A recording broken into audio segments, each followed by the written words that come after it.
Så det är inte godkänt, men det får släppas ut under en period innan det är godkänt. Påminner det dig om någonting? Jag ska inte säga något, men det påminner definitivt mig om någonting.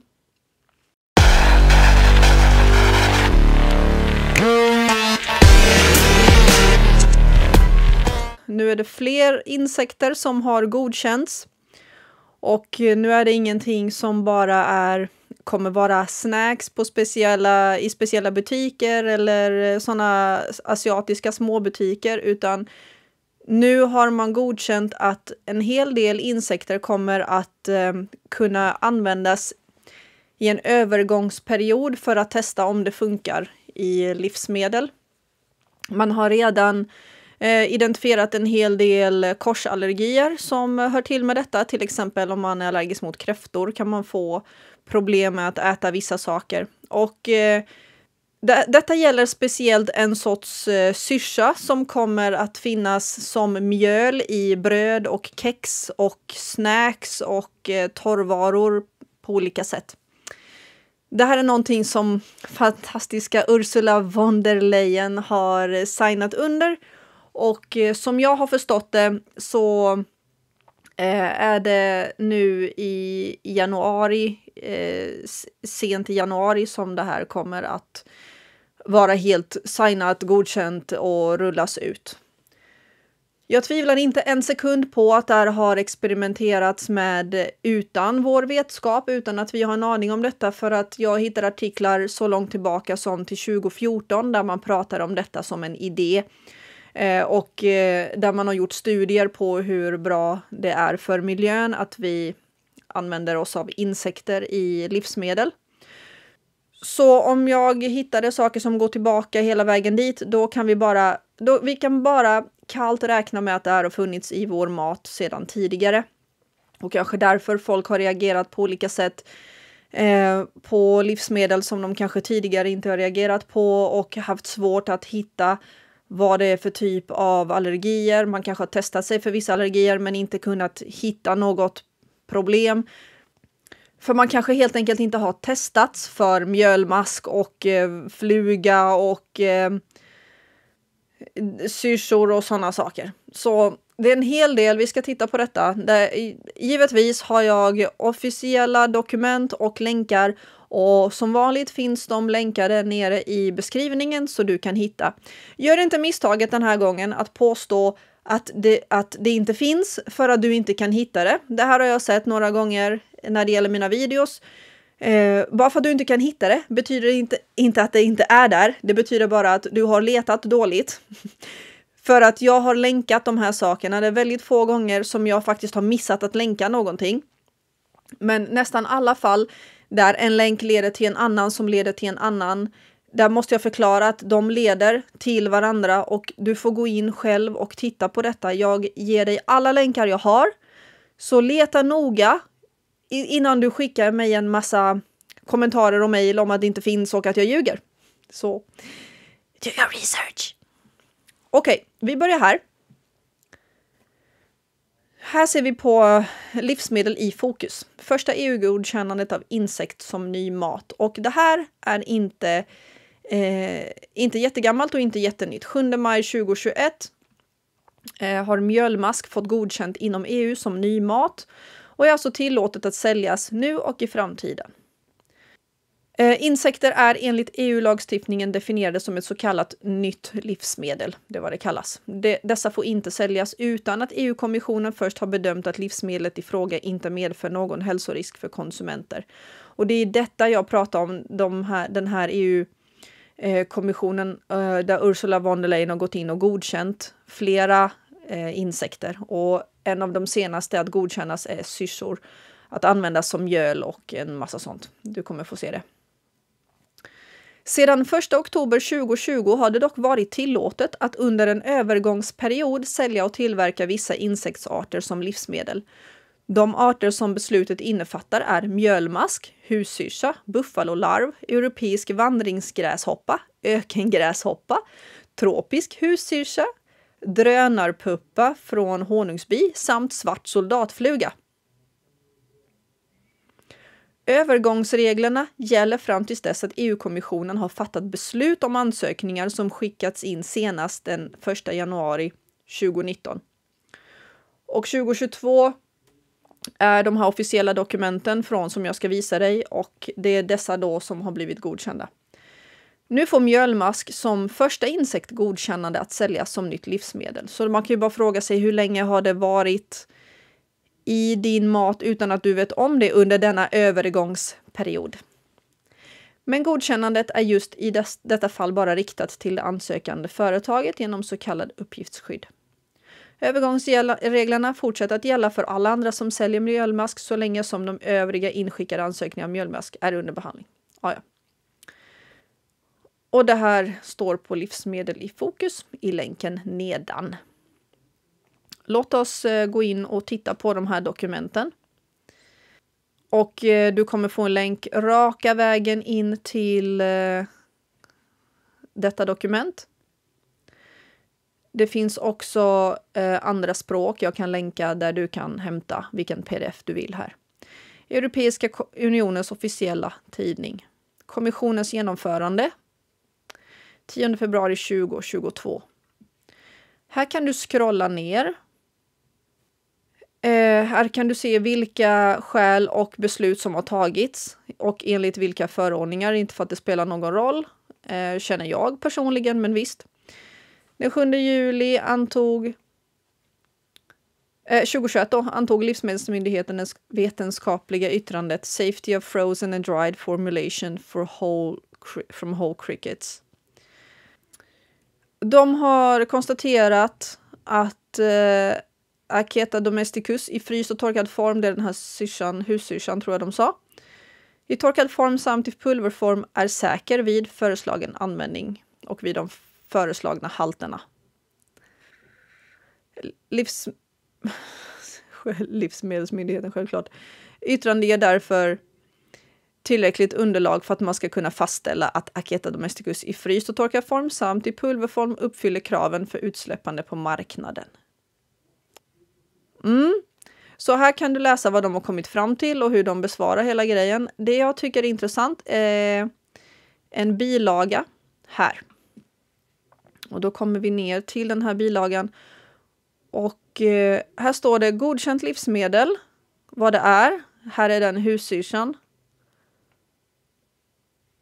Och det är denna som det här gäller då. De andra har ju varit godkända att använda under viss period tidigare, så till exempel mjölmask och detta. Och här står det vilka halter, i vilken form, vilka särskilda märkningskrav som gäller, vad de kommer heta i ingredienserna, hur det ska märkas, och så står det här uppgiftsskydd. Godkänt den 3 mars 2022.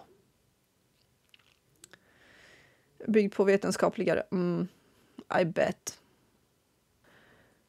Angiven livsmedelskategori.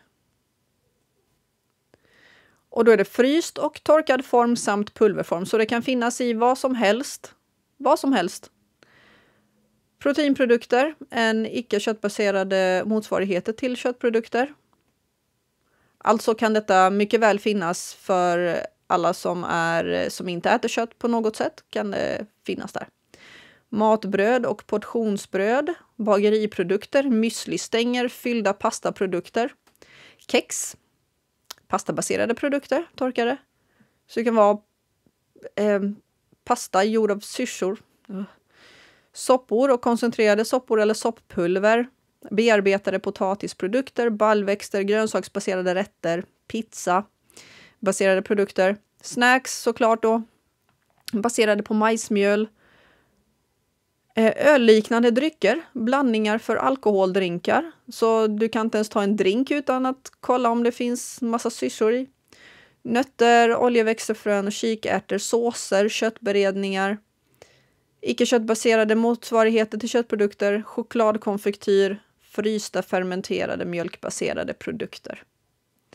Självklart kommer det här innebära att extremt många människor kommer välja bort produkter av detta, och som vanligt som de gör med livsmedel, ja, då byter man namn och benämning på själva produkten. Så om det nu heter Aketa Domesticus till exempel, så kommer det heta någonting annat senare för att man ska fortsätta köpa det. Så de kanske ändrar en ingrediens eller tweakar någonting så att de får rättighet att byta namn. Och då vet du återigen inte vad det heter. Så man måste hålla koll på de här dokumenten för att veta vad det är som förändras.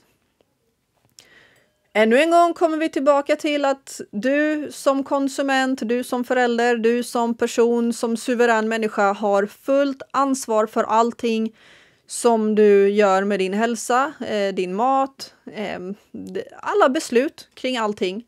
Livsmedelsverket skyddar inte dig, Läkemedelsverket skyddar inte dig, de är inte dugg intresserade av dig. Du måste ta ansvar för att hålla reda på allt det här. Så låt oss gå till Livsmedelsverket. Livsmedelsverket har en sida här. Det står insekter. Här är olika sorters lagstiftningar och förordningar. Den är taggad nya livsmedel här. Här ger Livsmedelsverket vägledning om hur kraven i lagstiftningen kan uppnås. Vägledningen är inte bindande och utesluter inte andra sätt att uppfylla kraven. Okej. Insekter räknas som nya livsmedel och måste godkännas för att få släppas ut på marknaden, vilket de nu har gjort. Vissa insektsarter kan dock släppas ut på marknaden under en övergångsperiod trots att de inte godkänts. Så de måste godkännas, men under en övergångsperiod har du inte en jävla aning om det och det är inte godkänt. Så det är inte godkänt, men det får släppas ut under en period innan det är godkänt. Påminner det dig om någonting? Jag ska inte säga något, men det påminner definitivt mig om någonting. Och här kan man läsa om alla de här, om olika insekter, korsallergier, hur det säljs och serveras och så vidare. Godkända insektsarter, 4 godkända insektsarter. Mjölmask, europeisk vandringsgräshoppa, det var de vi läste i det här dokumentet innan. Husyrsa, buffalo, larv. Det där med fluga lät ju också så riktigt illa faktiskt. Insektsarter som inte längre är tillåtna. Ökengräshoppa, tropisk husyrsa, det var också de vi nämnde innan, omfattas inte längre av övergångsreglerna eftersom ansökningar om dessa arter har dragits tillbaka. Är det för att de har testat det här på människor och upptäckt att det inte är så bra? Eller hur har man kommit fram till det här? Och här länkar det hänvisar igen till den här förordningen som vi tittade på om den här övergångsperioden. Det är ju väldigt tydligt att de har jobbat på det här väldigt länge. Och det har tagits en massa beslut steg för steg utan att vi har vetat om det överhuvudtaget. Hade du en aning om att det fanns en övergångsperiod där de får kasta ut saker i livsmedel bara hipp som happ utan att det är godkänt? För det hade inte jag förrän jag började gräva i det här. Ju mer man läser den här, desto mer ser man hur de kringgår vissa saker och hur man... Det är med definitioner man brukar lura folk. Genom att definiera det på olika sätt så att det låter på ett visst sätt men verkligheten är en annan. Allting handlar om manipulation. Så står det också här hur man har bedömt det tidigare och nya beslut som har tagits. Här är korsallergi, det är intressant. Korsreaktioner mot vissa insekter kan förekomma hos personer som är allergiska mot skaldjur eller dammkvalster. Som skaldjur räknas vanligtvis kräftdjur, exempelvis räka, och blötdjur, exempelvis musslor. Eftersom allergi mot kräftdjur och blötdjur är vanlig och de kan orsaka allvarliga symptom räknas de till allergena livsmedel. Och det finns särskilda märkningskrav. Korsreaktioner mellan insekter och skaldjur har identifierats av den Europeiska myndigheten för livsmedelssäkerhet, EFSA eller EFSA, som en av de största hälsoriskerna med flera av de insektsarter som används i livsmedel, bland annat husyrsa och mjölmask. Det är de vanligaste som finns nu. Exempel på hur insektsarten kan anges på färdigförpackade livsmedel. Här står det då vad du kan leta efter i ingredienserna. Ett livsmedel består av torkade hussyrsor. Beteckningen torkade hussyrsor är godtagbar, men Livsmedelsverket rekommenderar att den kompletteras med det latinska artnamnet Aketa domestica.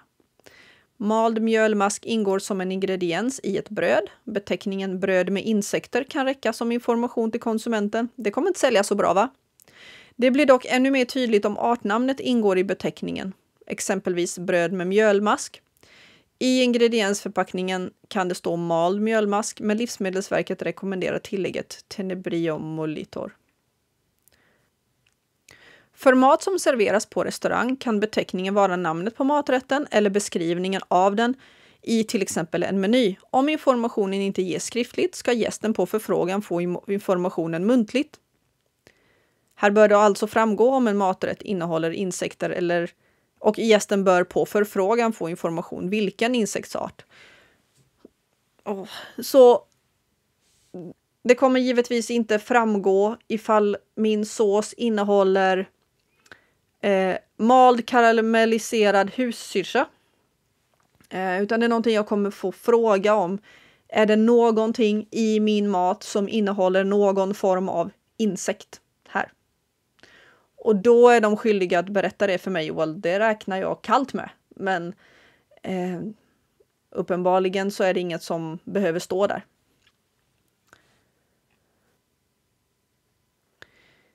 Det råder fri handel inom EU och livsmedel med insekter får därför tas in från andra EU-länder utan särskilda kontroller. EU-domstolens dom i mål... Jag hittade någonting intressant på Företagarna. Ett svenskt företag som sysslar med insekter och pratar om att lyckas som matpionjär. Framtidens mat i Sverige. De har väntat på klartecken från Livsmedelsverket. Detta publicerades 2021. De kallar det för matinnovation och en massa saker. Och ger tips till andra företagare som vill syssla med matinnovation i form av insekter. Och de pratar lite om syrsor, gräshoppor, att de är godkända idag. Även syrsor och gräshoppor är godkända idag. Det var det som de har fått klartecken på. Men vi håller oss till mjölmaskar, säger de. De jämför insekter med potatis och säger att ibland är det skönt med nytt perspektiv. När potatisen kom hade vi svårt att veta hur vi skulle laga till den. Det var ett helt nytt livsmedel för oss för länge sedan. Idag klassas mjölmaskar och syrsor inte längre som ny mat. Det är bara mat. Och där har du det. Det är inte längre ny mat, det är bara mat. De som håller på med mat och har hållit på med dessa ansökningar och allting länge. Det här beskriver det. Det är inte längre någonting nytt. Det har hållit på så länge så att nu är det bara mat. Det är godkänt. De har genomgått dessa kontroller och godkännanden och alla sorters förfrågningar och allt sånt. Så det har pågått i flera år. För dem är det bara mat. Det är ännu ett livsmedel som bara finns där. För oss då, på andra sidan, som inte har fått veta om detta förrän nyligen och som har varit utsatta för tester för en övergångsperiod där icke godkända insekter har fått finnas fritt ute i affärerna. Ja, för oss är det inte mat. Det är inte ny mat. Det är inte mat överhuvudtaget utan det är insekter. Sådana som du irriterar dig på sommaren och trampar på för att bli av med. De är nu i din tallrik. Och nu måste du specifikt leta i ingredienserna. Du måste fråga på restaurangen. Och du måste hålla koll på om ditt bröd innehåller mjölmask och annat. Det är så tröttsamt detta. Det är så tröttsamt att behöva hålla reda på allting, kolla allting själv och så vidare. Men det är verkligheten. Verkligheten bryr sig inte om mina känslor eller dina känslor. Det är bara verkligheten. Det är någonting som vi måste hålla koll på. Och Är du en person som nyligen har vaknat upp till vad som pågår, vad våra myndigheter gör och politiker och alla sådana här saker, då är det här, jag förstår att det är extremt överväldigande. Jag blir själv trött på de här sakerna för att det kommer mer och mer och mer hela tiden. Och de gör allt de kan för att kringgå dig, ljuga för dig, manipulera dig, hjärntvätta dig, gaslighta dig, alla sådana här saker för att få igenom sitt skit. Så vi måste lägga den här tiden. Du har inget val. Du måste lägga den här tiden på att hålla koll på allting du äter, allt som dina barn gör, vad dina barn blir utsatta för, vad som händer på skolorna, vad som händer på arbetsplatserna, vad politikerna gör. Vi måste hålla koll på oss själva, vår familj och andra människor också. Och det är ju så det är. Det var aldrig menat att vi skulle sitta på ett arbete i 8 timmar borta från vår familj på det här sättet som vi har lärt oss. Och som vi har vaggats in i. Det har aldrig varit normalt. Normalt har varit att vara omkring vår familj, ta hand om vår familj och vårt samhälle och vår by och så vidare. Och själva odla vår mat och handla lokalt och allting. Det finns en annan plan för oss och det är viktigt att vi tar besluten och inte låter saker bara falla ner på oss. Så ja, jag hoppas att detta också var lagom upplysande och nu vet du vad du ska hålla koll på. Och jag är helt säker på att många människor kommer gå med på detta som en grej. Att de kommer hålla med om att det är så himla coolt och innovativt och proteinrikt och en massa sånt här. Men jag är inte en av dem. Så med det sagt, gillar du den här videon, gilla den gärna, tryck en tumme upp och prenumerera. Hjälper mig jättemycket, helt gratis att komma ut med den här informationen. Tack så mycket, prenumerera, hej då!